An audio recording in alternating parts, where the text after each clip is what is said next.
We begin the current Daf Mesechtes Bava Kama Daf Kuf Yud. We begin 11 lines down at the top of the Yamud, where the Gemara continues the conversation from the previous Daf, which, as the topic of the parak Hagozel Eitzim Mitoma Gezela, specifically the halacha of Gezel Hager. When you steal from a ger, so there's no yarshim because he's a ger, is like an independent person without any relatives. So halacha is given back to the Kahanim. The Gemara is in the middle of discussing regarding different cases. This is you give it to the kohen, but the question is if the kohen is compromised for whatever reason. Let's say he's a sick person, an older person, and we're going to continue if he's a tummy person regarding the halacha because there's a few elements in general when it goes to the kohen, and we say other case that goes to the kohen, like by someone's makdish de'achuzo, when the kohen himself is bringing his carbon, which he has the rights to do it. So that gets us in the whole conversation regarding kahanim. What they could do and what therefore they can make shliach and what they cannot do. Sure, of course, throughout today's daf, when they saw in Eretz throughout the entire world. So I'm discussing today's daf is this concept of kohen bo makav karbanos v'chalei v'chol shirtza. Kohen could sacrifice karbanos at any time that he wants to. Those are the two components. The A, he could do the avodah, and B, then the avodah, meaning the meat and the skin is his. Now the Gemara brings, like we mentioned, case that he's entitled only to the avodah, and case that is entitled only to the achila, depending on his personal status, and again, then the ability to make a shliach on that too. The halacha of carbon tzibur deiches atuma va'inech batuma. There's halacha that when a public carbon is being brought, it overrides the fact that the carbon tameh, but it cannot be eaten in the state of tameh. Hagoyzlas a ger v'nishbalei meis. The halacha, if someone steals from a ger, there's a pasuk in the Torah, and he swears falsely, and then the guy dies. Sham kerem b'chemesh kahanim, so he gives the principle and the fifth to the kahanim. But Asham Mizbeach, the Karm Asham is brought in the Mizbeach. Asham Karachman, the Torah calls the principle Asham, and thus might be some comparison between the carbon Asham and the guilt over here, which is the principle that we're referring to. The Lach of In Cholkin, which is that one kohen cannot give his portion of the Gezla Ger to another kohen. The halacha that Gezla Ger, what's stolen from a convert, if you're coming to return it, which we said you can't because he's dead, so then you have to give it to the kohen. If every single kohen in that mishmer is not going to get a prut his worth, he's not fulfilled his obligation about hashabas hagzela of the Gezla Ger. And the question regarding kahanim Gezla Ger, so we say that the kahanim, they get what was stolen from the ger. Yershin hava, are they halachically viewed like yershim? Or in mekabel matanas hava, are they considered as receiving a gift? As the Gemara is going to explain the ramification of that question. So begin the current Daf Kuf Yud. We had mentioned already regarding a kohen's privilege in a carbon.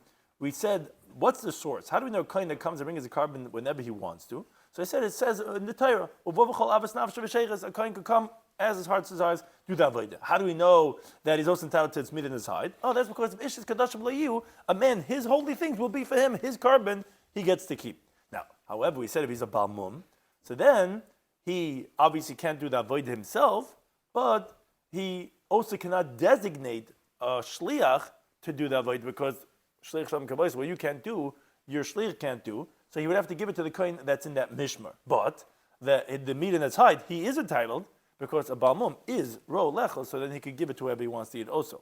Then we mentioned on top of this amid, what if the kohen was old or sick, but he's able to perform both the avodah and the chila, I'll be with difficulty. So we said that's interesting difference. Regarding the avodah, he could give it to whichever kohen he wants to because avodah it's considered l'maisa for an avodah. But he's not entitled to meat in the hide because it's not royal achila, only al de'atzchak. That's called achila gasa, and that's not considered an achila, and therefore he has no rights to it, and therefore he cannot designate who gets to eat the meat and the hides. On that we continue now, 11 lines down at the top of the Amud with another case. Amud Absheshus. He says, Im hoya kohen, if the kohen of that mishmar was tameh, and he has b'korban tzibur, so there's a communal carbon, which could be brought when the kohen was tameh, and the kohen was chosen to perform the avodah. So he has to sacrifice a carbon tzibur, so he could give it to whoever he wants to, because since he could sacrifice, he's tamei. I thought a kohen who's tamei cannot do the avodah. Yes, but since it's a carbon tzibur, it's his rights to do it. Let's say it's his turn to do this avodah by the carbon tzibur, and the halacha is it overrides tama. So he could also make a shliach whoever he wants to take his place to do the avodah. Now that's regarding the actual service. Avodah, which is avodah, usually means service, but in this context, it really means the meat, which is the reward of the work that you do. But who gets the meat and who gets the skin? That goes to the other column of that mishmar. Why? So because Rashi explains, the Gemara tells him a korban tzibur could be ba, meaning you could sacrifice in the state of tumah, you could do that way, you could shecht it, and you could receive the blood, and you could spray the blood, all that, but it's not eaten in the state of tumah. A tumah kain cannot eat it. So this kain tumah, who has the rights to the korban, he cannot make a shliach either for the eating, because if he can't eat it, he can't not make a shliach for that too. But the Gemara says, wait a second, hey chadami, the case doesn't make sense. Why? So the Gemara explains, if there are other kahanim that are tar in that mishmar, in that group, Tamei mimatze avdi, how could you say that this kohen who's tamei, who he was supposed to do, he was online, he won the lottery, he's about to do it, and we said, so he's allowed to do it because korban tzibur. It's not true. When there's other available kahanim that are tar, which Tais explains that we're going according to, we're asking Rav Sheshes, who says in Yuma that tumah is only d'chuya b'tzibur, meaning it's not hutra, it's d'chuya, which means to say that if you have the option of doing with a tahar, you do it with a tahar, you don't do it with a tameh. So if he cannot do it because there's others that are taharim, so how could he make a shliach? And if you say no, there's no the whole mishmar, they're all tameh. There's a big levayim, the gadol adar, they all became the nasi, they're all tameh. So then how do you read? You told me, okay, fine. So he could appoint a shliach who to do the avodah, but then you said avodah but the meat and the hide, that's going to go to the other kind of the mishmah because that a kohen tummy has no rights to eat the carbon. But but you just told me they're all tummy, so no one could eat it. So how do you understand the case? So my Rabbi says no. Amos say lebali mumin tahirin sheba'isa mishmar. You know who's going to get the meat and the hide? There are tar kahanim, but those are the bali mumin, the belemish kahanim, which they cannot do the avodah. But they do eat, as the Gemara tells in Bava Kama Daf Tzedek Chesam Beis, that even Baal Mum gets a portion in the kachim and the menachas. So interesting, regarding the avodah, there's only kahanim that are tummy. So therefore, he does have the rights to do the avodah, and therefore he can make a shliach. Regarding the eating, there are kahanim that are tahar, the bali mumin. So therefore, that's what it means. Give it to those in the mishmar that could eat it. Another case, Amr Ravashi. If the high priest, the Kohen Gadol, was an oinen, which means that he lost one of his 7 relatives that day, and he has a carbon that he was going to sacrifice. So he could give this avodah to do whichever kohen he wants to. Why? Because since a Kohen Gadol could do the avodah when he's an oinen, which the Torah tells us, la'avalima lo yetamo, or when they make this lo yetze, meaning if his father or his mother dies, that he's an oinen, even so he does not get removed from his sanctity, and he does not desecrate anything. In other words, the avodah that he does as an oinen is not a chilul. Someone else, a regular kohen that doesn't leave, would make a chilul, but a kohen gadol actually is allowed to do the avodah as an oinen, so he can make a shliach. But the meat and the skin, that goes to the kamen mishmar, because again, since he's oinen, he has no rights to that carbon. So says the Gemara, what is Rav Ashi teaching us? Tanina, we actually learned this in the Brisa. It says Kohen Gadol makrib oinen. A Kohen Gadol could do the avodah as an oinen, which is someone that just lost his relative. But he cannot eat. And not only that, he doesn't even get a portion to eat in the evening. Meaning when the zanin is going to be removed, because although we say there's a person's oinen for the full day, including the night, that's only rabbinic. Because Aninus Dairais is only the day of the death, like it says the pasuk in Amos, V'achritza K'yamar, its end is like a bitter day. So obviously we see the bitterness is only one day, but still he doesn't get a portion to eat it that night. So then the question is, so Rav Ashi's teaching is a brisa. Says Gemara, no when you would have thought to say Ki Chas Rachman Alad the Kohen Gadol. When does the Torah have compassion on the Kohen Gadol? And says we don't care that he's an oinen, it's not going to remove him from his sanctity. That's only the kruvehu. That's only for him to do the avodah, to sacrifice a carbon. But we would have thought that it doesn't extend as far. In other words, that we would say it's not intrinsic. We would say it's only Torah allowing it for him. But to say that we would allow it to even be a shliach, maybe we'd say that wouldn't be the case. That's what Rav Ashi is teaching, though. It's no inherent. Kohen Gadol is just like a regular Kohen at this point, even though he's an Oinen. And therefore, yes, he can make a Shliach just like any other Kohen that's not an Oinen. That's what Rav Ashi is coming to teach us. That concludes our previous Mishnah. Now the Gemara continues the next Mishnah, continuing on this theme about Gezel Hager, stealing from a Ger. Says the Mishnah, Hagoizlas Hager, V'nishbaloi. So someone stole money from a convert, and he swears falsely to the Ger, and then Umeis, the convert dies, and he admits, so he has to pay the principal and the added fifth to the Kahanim, which that's Exeris HaKasev. He has no relatives. And he brings a guilt offering for what's called Hasham Gezelis.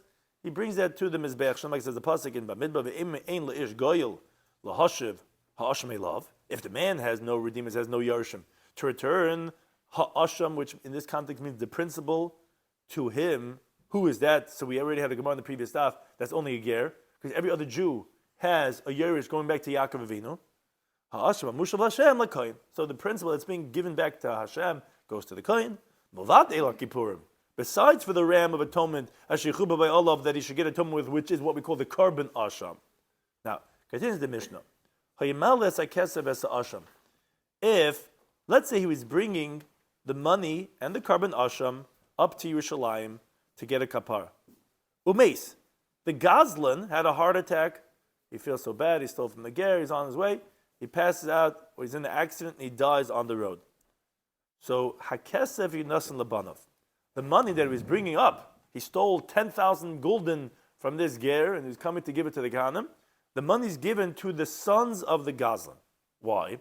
Because the moment that the ger died, the Gazlan was Zoicha, he acquired the monies. It's just that he has to do a mitzvah of Hashava, so that he should have an atonement for his false oath. Now, there's no makapara, because once you're dead, it's over. You can't get atonement anymore. So there's no point in giving the money to the Kahanim. His sons get the money. What do you do with Va'asham? What do you do with he had his animal there in the back of the wagon to bring his carbon asham. You let it go out to graze in the pasture until it develops a blemish, because this is what's known in halacha as a asham shemesu ba'alav. If you have a carbon asham that the owner dies, the Gemara tells later on, kol shebechatas mesa, any time that if you had a carbon chatas it would die, which there are 5 cases, and one of them is chatas shemesu ba'alav, by a asham, it's raya, it goes out to graze, and then, now that it grazes, it develops a blemish, it cannot be brought to the carbon anymore, then you sell it, and the monies that you get from the proceeds is put into one of the boxes that are used for the dessert of the Mizbeach, which are carbon oilos, which the meat goes to Hashem as burnt on the Mizbeach, and the hides, the skins, go to the Kahanim. Continues the Mishnah. Nasan hakesav la'anshe mishmar meis. What happens in a different case? Let's say they gave the money to the Kahanim of that mishmar, which you're supposed to, umeis, and then the Gazlan dies. So eina yesh mechim l'hoitzi miyadam. The inheritors cannot go now and take back the money from the Kahanim. Because it says in the pasuk Midbar, ve'ishash yitin l'kohen l'yiyah, that a man that's going to give to the kohen, it's going to be to him, and that's it. It's done, even though that's all he gave was the money, and he didn't even get an atonement. He didn't even bring his asham. Continues the Mishnah. Nasan hakesev l'yayarav. What happens if, let's say, the Gazlan gave the money to the mishmar of Yayarav, which there was 24 mishmaris. The first of the 24 was named after Yayarav. But the asham, his carbon asham, remember there's 2 things he's bringing. He's bringing back the money, he's bringing an asham. The asham he brought liyadaya to the group after the next week. On Wednesday he comes to the Beis HaMikdash, he gives the money, and then he goes and he tours around, and he comes back a few days later from touring around all the different areas in Eretz Yisrael. And on Monday he brings his carbon asham to the Mishmar of Yedaya. Says the Mishnah Yatza, he has fulfilled his obligation, as the Mishnah continues to explain, because whoever brings what was stolen before he brought the carbon asham, he fulfills his obligation, and therefore, okay, this mishmar gets the money, and the next mishmar, which he went in the right order, gets the carbon asham. But what happens if, let's say, asham layar, let's say the other way around. He first brought his carbon, he had an animal, he had to unload it, he can't go traveling around Tiyulim with his animal. He brings the asham layarav on Wednesday, he has his money with him, and then a week later. Oh, so that's we're gonna get to that point. Exactly. That's exactly why we're mentioning different mishmaris, if it has to be the same mishmar or not. So, but for now we're talking about the order. There's mishmar and also order. So if you did money and then asham, that's okay. But if you gave asham layarav, if you gave the carbon asham to the first mishmar and the v'kesel l'daya and the money to the next one, so here it depends. Imkayim ha'asham, if the carbon asham is still there, they never sacrificed it yet. And we'll see exactly when did this happen. Was this really on Wednesday and then Monday? When was this exactly? But they give the asham to Yarav and the kesef l'yadaya, which is the week after that. Imkayim ha'asham, if the asham is still around, so yakrivuhu b'nei yadaya. We say that the second mishmar, they should sacrifice, not the first one that you gave it to, they should sacrifice the asham. Why? We penalized Yarav to give back the asham because they did inappropriately this b'nei Yarav. Why? Because they took the asham before the money. It's not the way the order of the pasuk is. You have to give the money and then the asham. Since they took the asham before the money, we penalized them. Now, Yedaya, there's nothing to penalize them. Why?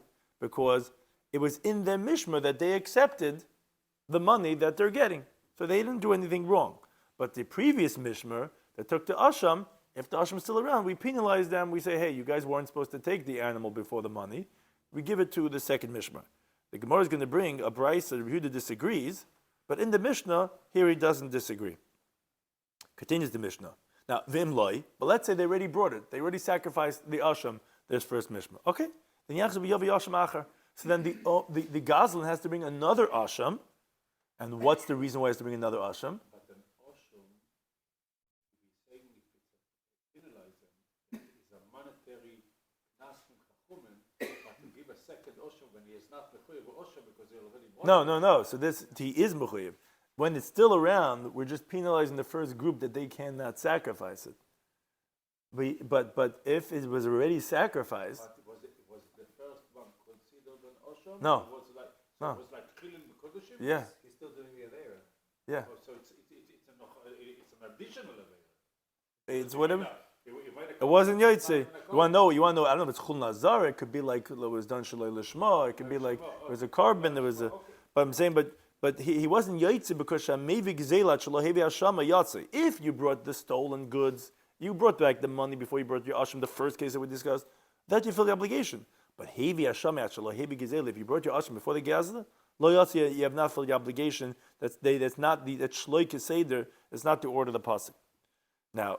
The Mishnah just ends off by saying if Nasnas HaKaren, if he gave the principle to the Kahanim, Nasnas HaChaimish, which the added fifth that you have to give when you're a Gazan and you swore falsely, Ein HaChaimish Ma'akiv, the fifth is not critical to allow you to sacrifice the Asham, where if you didn't give it yet, but you give it at the end, that's okay. Meaning because we said that you're not allowed to bring the Asham until you give the money.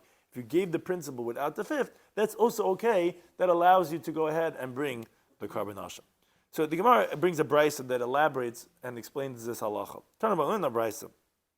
Asham, the pasuk said, as we quoted, it says Ha'asham hamushav laShem lakoyin milvad ela kippur mashichu b'bayolav. What does it mean in the pasuk Asham? It says the brayso is a keren. That actually refers to the principle that you owe, that you stole. Hamushav, that's returned. What's that word? Zet choimish, that refers to the added fifth. Says the brayso. And the brayso now says, wait a second. No, maybe when it says Asham, what does the Torah usually mean when it says Asham? It means Ze'ayl, refers to the ram. That's meaning the carbon Asham. And the Hamushav that's being returned, maybe that refers to the principle. So the Gemara, well, what's the difference? Anyway, both are being mentioned in the Pasuk. So says the Gemara, I'll tell you what the ramification is. It would be Lafukim Midir Rava. It would be excluding from the teaching of Rava. Because Amar Rava said the following halacha. It said, Gezel Hager Shechziru Balayla. If you steal from a ger and you return the monies at nighttime, lo yotza, you have not fulfilled your obligation. So to ichzir chatzayim, if you give it back in halves, lo yotza, you have not fulfilled the obligation. Nighttime, what's the reason? What's the problem? Why can't you give it back at nighttime in halves? Because asham karei rachmana. The Torah is calling the principle asham. And just like an asham cannot be brought at nighttime, like it says in Vayikra Zayin, b'yom tzavaisa, kabbanas only can be brought during the daytime, and it cannot be brought in halves. So to the principle. So therefore, it's very important to know, is the reference to the Karen in the word Asham? well then it would be a problem giving it at nighttime in halves, or is a reference in the word hamushav? So therefore, Kashu Omer, so says the Brayso, I'll prove to you that it's the word ha'asham refers to the principle and not the carbon asham. Because Kashu Omer, when the pasuk ends off by saying that you have to give back this asham to Hashem to the kohen, milvad ela kippurim, except besides for the ram of atonement. What is that? That's the asham.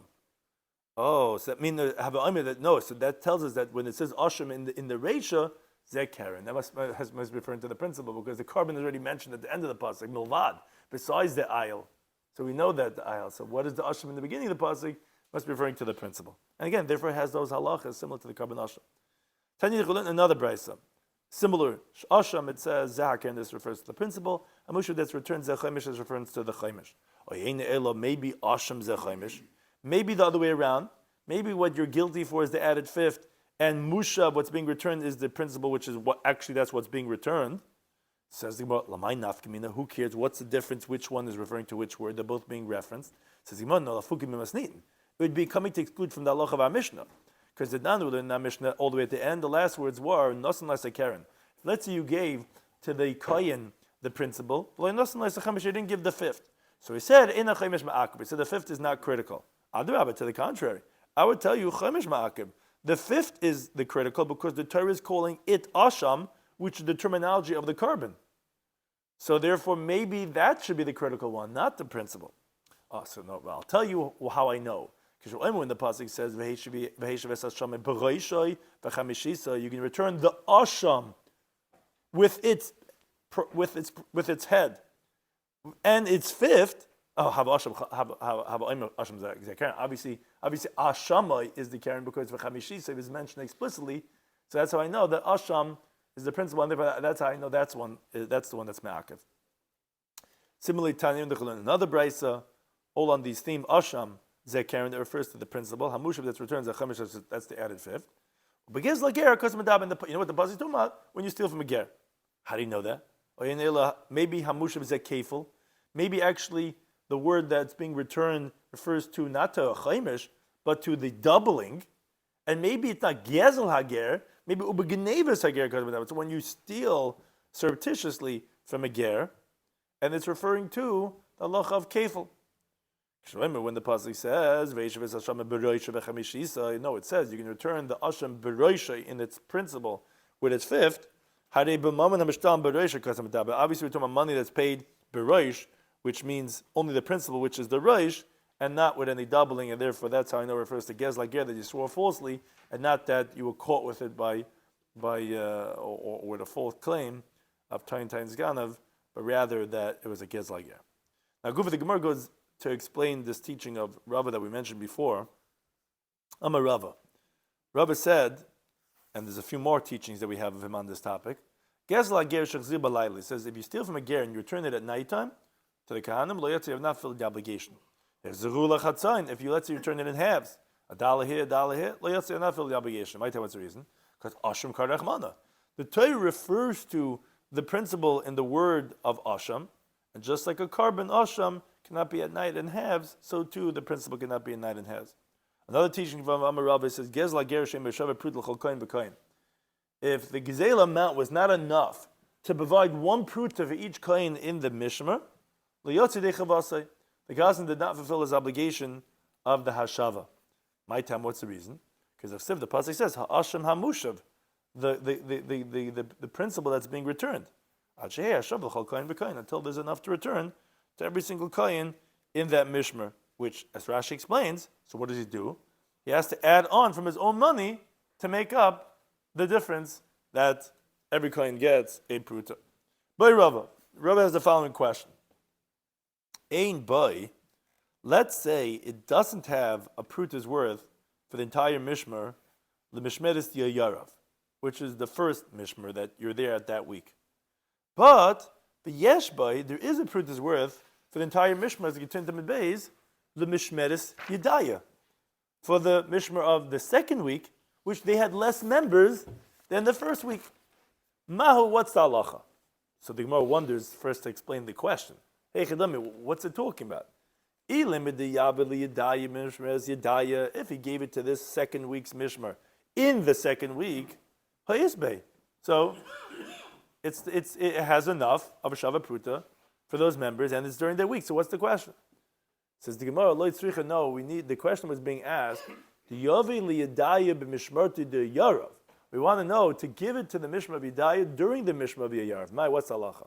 What's the question? So the Gemara explains. Mirmin, do we say, since it's not his week, so it's nothing, you can't do that.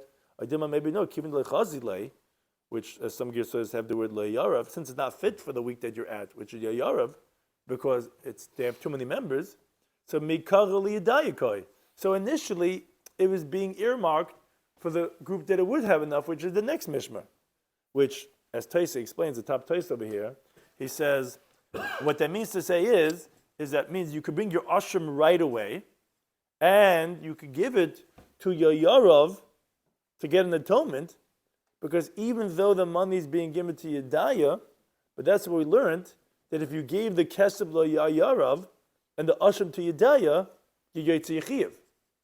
So therefore, that was what the question was being asked. Could you do that? Could you bring the ashram now? Could you give the money to the next week's mishmar? Because even though you're doing the first week's mishmar, but it's not going to do anything because they have too many members. So you want to take a look at that. It's not clear how to answer that question of Rava. Another question by Rava. Rava has another question on this topic. Kohanim, ma'ushi chalku gezla ger keneged gezla ger. Could one kohen exchange his portion in one gezla ger for a second portion in the money of another gezla hager? What's the question? So the Gemara explains. Meaning, let's say a lot of gerim, there was a whole group of gerim, they were on a caravan, and they all died, and there's a lot of this people stole from them, or maybe a few people stole from the same ger, whatever it is. But it was a few different gezla gers that were being given out by Kahanim, to the Kahanim. So, do we say, Asham Karachmana, Lamaisa, we said that what's the reference of the principle that's being returned? It's in the word Asham. So, Ma Asham, just like a carbon Asham, Ein Chalkan Asham Keneged Asham, you're not allowed to divide one mincha for another mincha, one carbon for another carbon. We learned this out in Kedushin of Nun Gimel with Aleph and Menachas of Ein Gimel with Aleph from L'chol B'nei Aaron Tia Ishka Achav. Everyone has what they're going to get. And you can't go ahead and say, oh, I want yours and you take mine.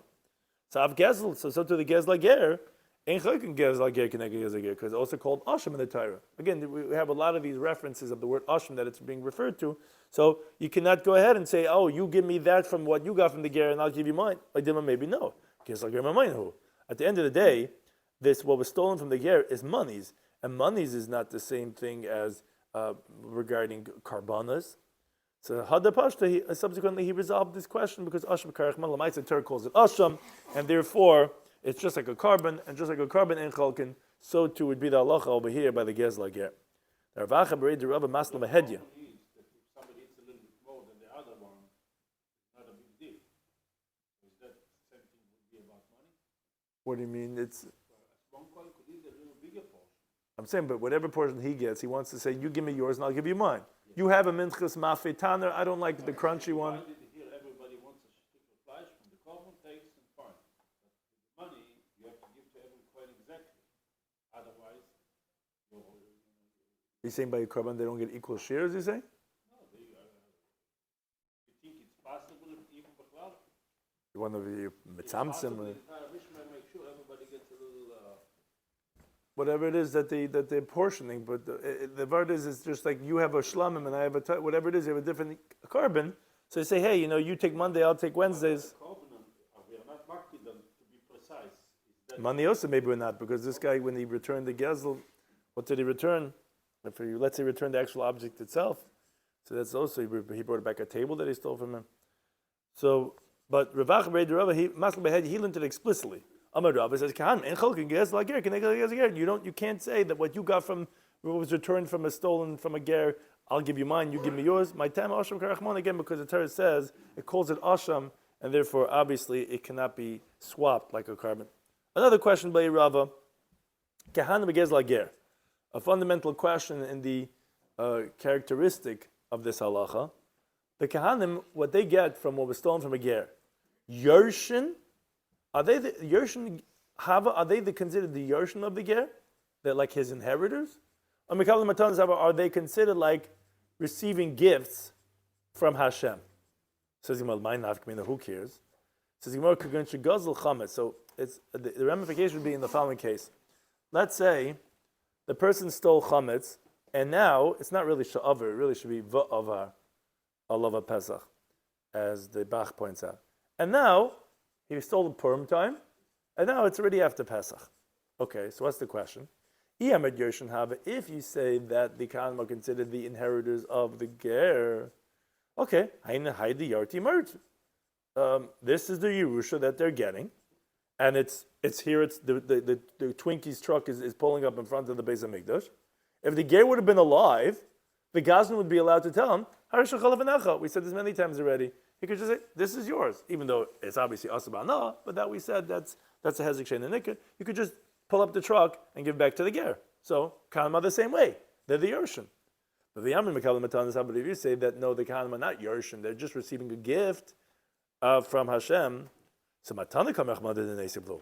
The Torah says you have to give a gift. You're not giving anything over here.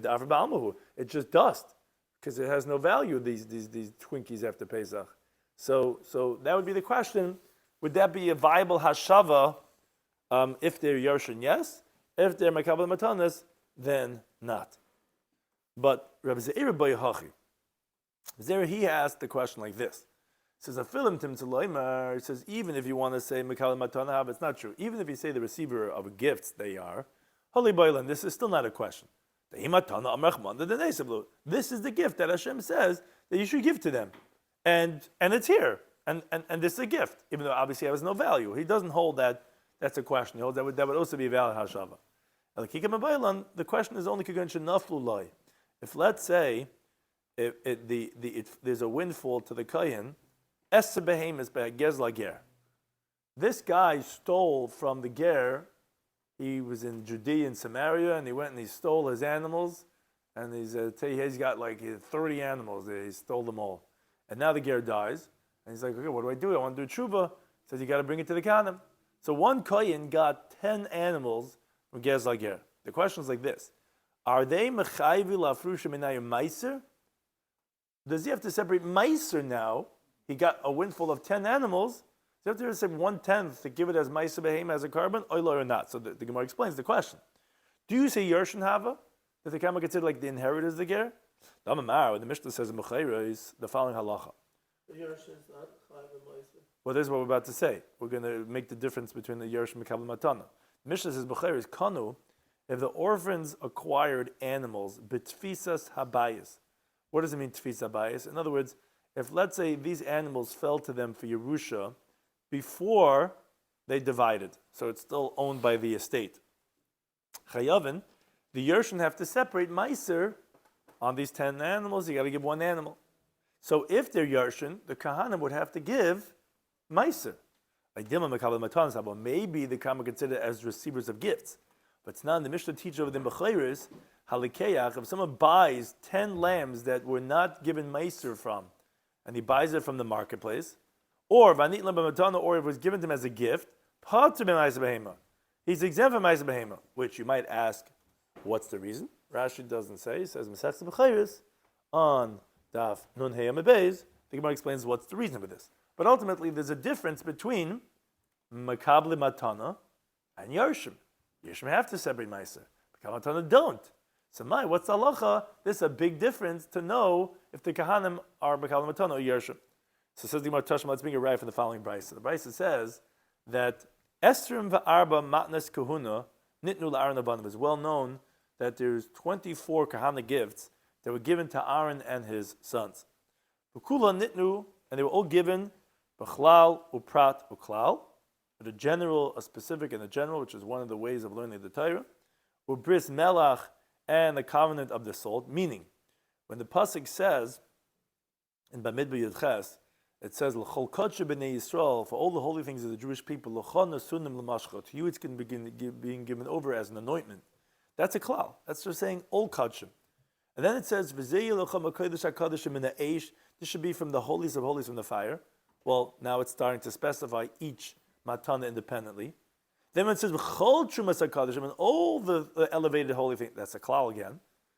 That's a klal prat klal. And then it says Bris Melech Olamhu, a covenant of salt forever it is, at the end of the parasha. So these are all going on the Kana gifts. What does that mean? So the Gemara explains.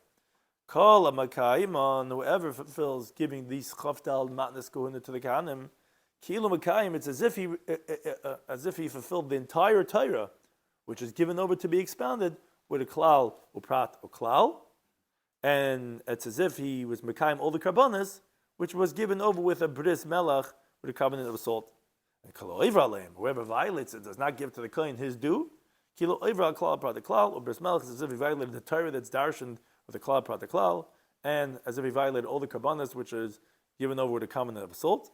Ve'elohein. And now we're going to go through, and obviously the reason why we're going through is ultimately going to prove the answer to our question, the 24 matnas kuna, which are, there's Esther b'mikdash, 10 of them are eaten within the curtains of the Beis HaMikdash. So those 10 gifts are only given in the Beis HaMikdash.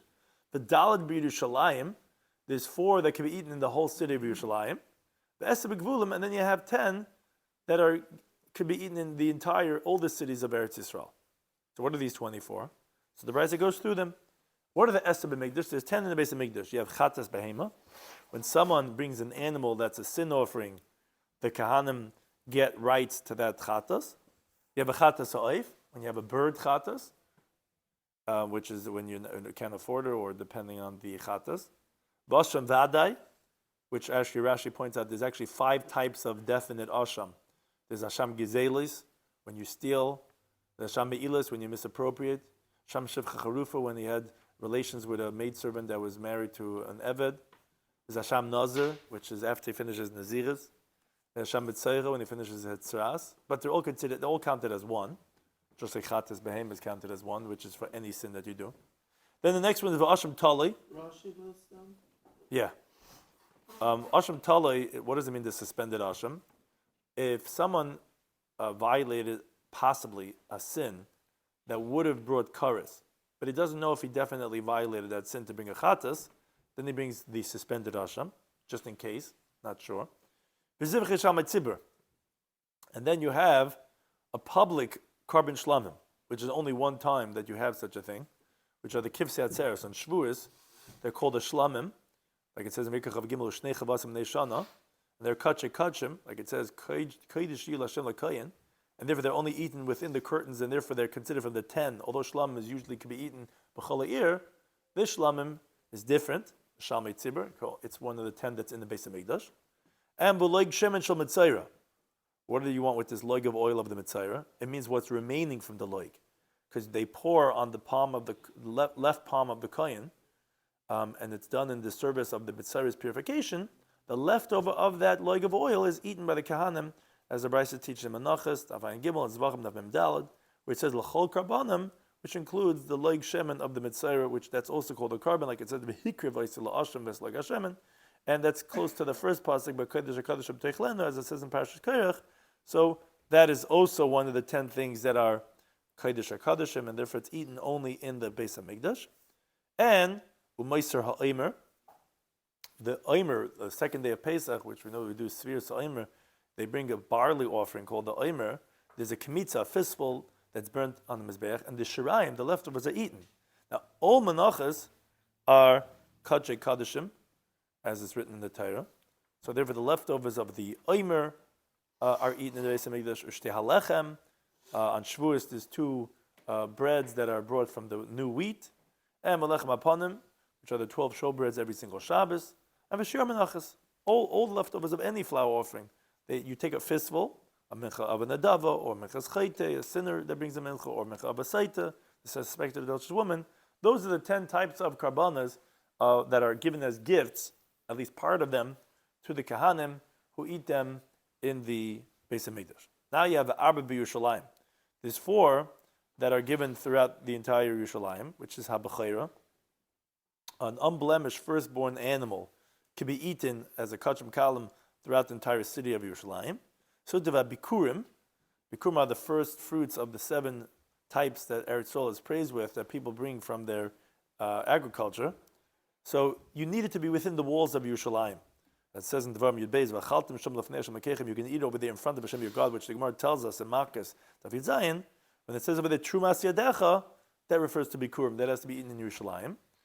And v'hamoyer min ha'toida, what's elevated from a Thanksgiving offering, which refers to the thigh and the breast and the 4 breads from the 4 different types of breads that you bring with a carbon taida, which are chalos, rikikin, chametz, and revucha, which are 4 different types that you bring 10 of each one.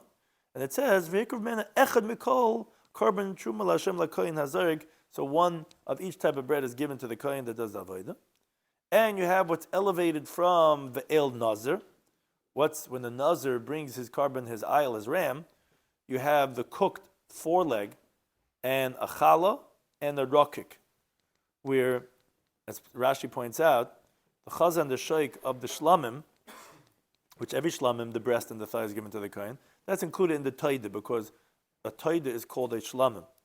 Now these 2, the taida and el nazir, because they're very similar, are really counted as one, because if you look at the list, it actually counts 5 things, and we said there's only 4 things that are given throughout Yerushalayim. They're counted as one, as the Gemara says in Mesechta Chulin, Perek Azraya, because they're really the same idea of what's taken off from these 2 types of karbanos. And the 4th one is, so that was 1 b'chayra, bikurim is 2, the Taid and El Nazar are counted as 1, and the Shlam is included in there too.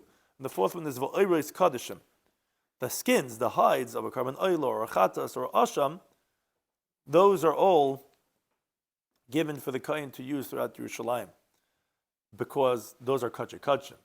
But kachim kalim, the oiros actually don't go to the kalim, actually goes to the owner that's bringing it, as the Gemara says in Zvachim, Daf Kuf Gimel Amid Aleph. Now, why is it counted in those things of Yerushalayim?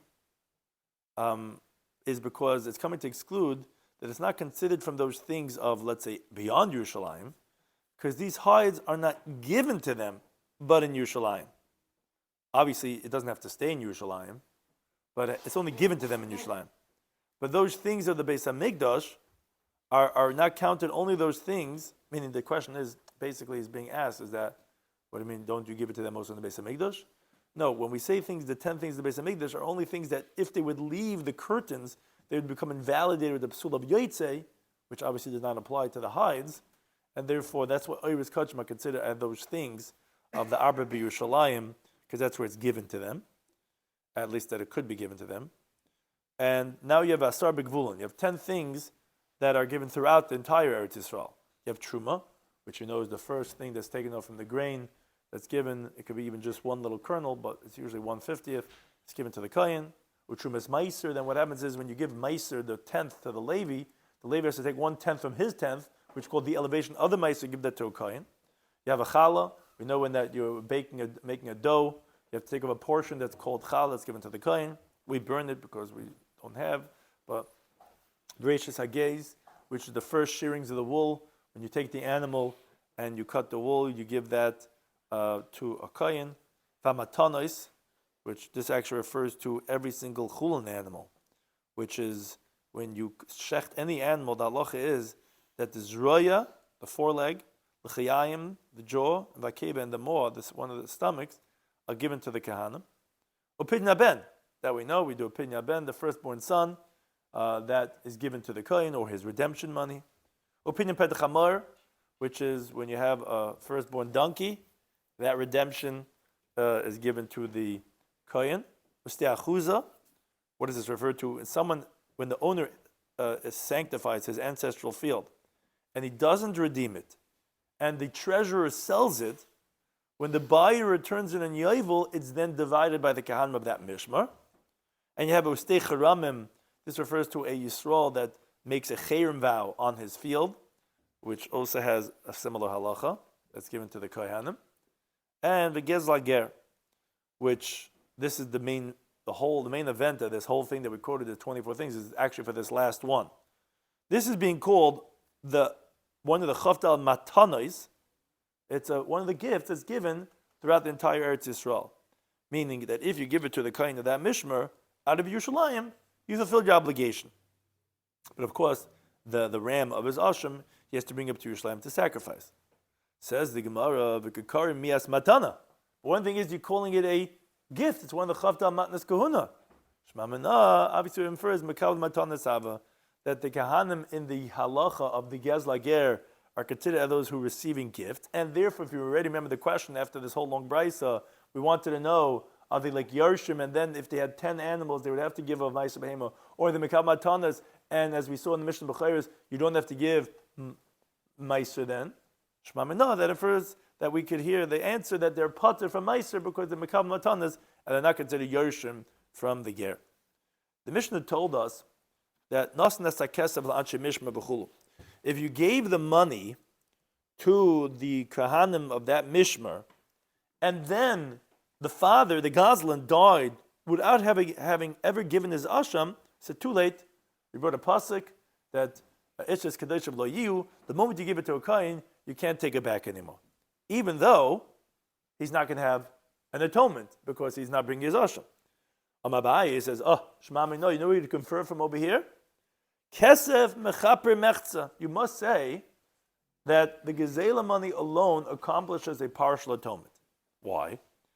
The ilah mechaper, because if it didn't do already something of a half of atonement, even though he's not bringing asham, he's not getting the full atonement, but if he's saying that it doesn't do at least half, so I would have said, Mahadli Yarshin. Then you should give the money back to inheritors. Maita, what's the reason? Because Adaita Dahachi, with that intention, that he should not have an atonement returning the money, lo yavle, you wouldn't have given it to him. For the fact that you say you can't take it back, must be that he already did something already. They already did halfway. And that's why you can't take it back. Says the Gemara, really? That's the svara? If that's the case, then, and actually Taisus brings the Dirmaskal Kesem Chaba Mechza, he says from here it would seem that a kohen cannot be moichel because it's a kapar. You need to have that atonement. So says the Gemara, if that's the case, what would you say regarding a case that a karban chatas that the owner died? Typical chulin. The animal should be unconsecrated, and not like the halacha is that it has to die, because it never had. He didn't separate for that intent that he's not going to be able to be sacrificing it, and then should be go to die. Somebody said, that halacha that when the chatas, the owner dies, that the chatas dies, that's hilchas gemir l'dil. That's just halacha l'meshmasina that it dies. You're right. Based on svara, we would say you're right. That was not his das, and you're right. It would go out to be chulin. Says Gemara, wait a second. I have a different question. Asham shemeisa ba'alav, when you have a karban asham that the owner died, with the halacha is that it goes out to graze. Why? Leping l'chun should go out to be chulin. That's the halacha afresh. He definitely did not separate with that intention that it should go out and graze. Says Gemara, asham nami. You're right. It's a halacha l'meshmasina. Wherever the sin offering would die, by the karban asham, it goes out to graze until it develops a blemish, and then it's sold, and then its money is used for the dessert of the mizbeach as an oila, where the meat goes to Hashem, it's burnt on the mizbeach, and the skin goes to Kahanim, which this was a medrash that Yoda HaKoyin Darshan, as the Gemara brings in Shkolm Daf Yudches and Tamur Daf Chav Gimel, and as long as it's unblemished, it cannot go out to be unconsecrated to be sold, and therefore has to graze, and it itself cannot go ahead and be changed from an asham to then just be brought by itself as an oila. It has to go through that process to finally be brought as an oila. But the Gemara has a different question. If that's the case, Yivama, a woman who her husband died without any children, where the brother-in-law is a guy who's smitten with boils, a disgusting person. She should be allowed to leave without having chalitza. Why? She definitely would not have made herself engaged to her husband with the intention of saying, well, that's what my lot is going to end up being. So we should say it should be Iker the Kedusha L'Mafreya, just like you're saying your svar over here, that, then you should be able to take the money back. If it didn't do anything, it must have been it did something, but then why don't you say the same story over here? Says no, Hassam there, Anat Saadi, we actually testify as a continued of Kavir Av Manav, the Meinach Nichala B'Chaldu, it's not true. She was pleased with whatever it would be to be engaged to her first husband, who was not a Mukashchin, with the doubt that if he's going to die, yes, she's going to have to get some process with his brother, as the famous teaching Kedur Shlakish. Tamar Shlakish says, Tavla Mesav Tandu, better to sit with two bodies. In other words, a woman would prefer any man than sitting alone as a widow, which Taisus has on the bottom. Taisus on the Daita on Kofir. He says an interesting question. He says, if someone buys something from someone else and then it gets ruined. You should say, oh, so the sale should be null and void because so it says, no, there, it's not only dependent on what the buyer has in mind, there's a seller too, what he had in mind. Here by Kedushin, he says it's dependent on her, and therefore, that's what these halachas Her husband could become a mukashchin later too. I mean, you are not saying the Kedushin is null and void. No, so that's what we're saying. We're saying she's okay with that. We are not Sa'adi. She'll take that suffix. She wants to be with a man anyway. But Tais just says an interesting chilik. It says, yes, when you're the only one, then we could have all these questions on, I didn't have that in mind. Being makdish something or bring a carbon. But when there's another party involved, then you can't say, I didn't have that in mind because there's someone else also over there in that party. Think it to any time. Those things.